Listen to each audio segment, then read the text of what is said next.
In this era of ever-increasing advances, especially in the medical field, it's easy to forget that we can be felled by something as simple as an infection. Hi everyone, I'm Sasha Wood, here to talk to you about TSS right after the intro.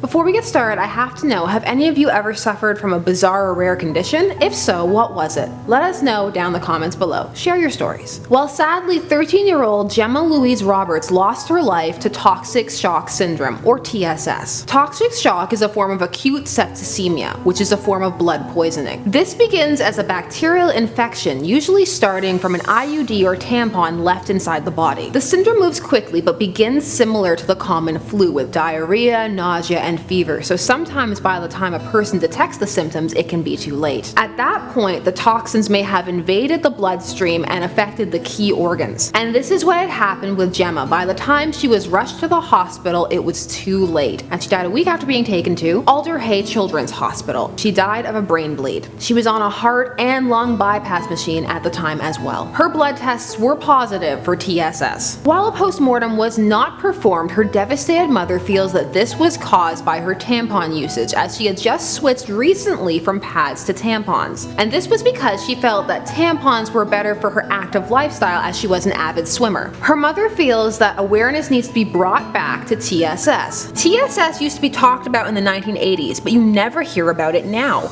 If speaking out can save just one person, it will be worth it. Diana and her husband Tony have now raised over £33,000 for the hospital where their daughter stayed. Now, toxic shock syndrome is extremely rare, which may be part of why it is not widely discussed. However, it is important to always remember to be careful, even when doing the mundane. So ladies, if you are putting in a tampon, always make sure that you remember that you have taken it back out, because, you know, the human body doesn't do well when stuff is left inside of it. I'm Sasha Wood. Thanks so much for watching. Here at IO, our condolences and prayers go out to the family, and some pick-me-ups over there if you need something a little happier after that. And don't forget to like, share, comment, share your condolences down below.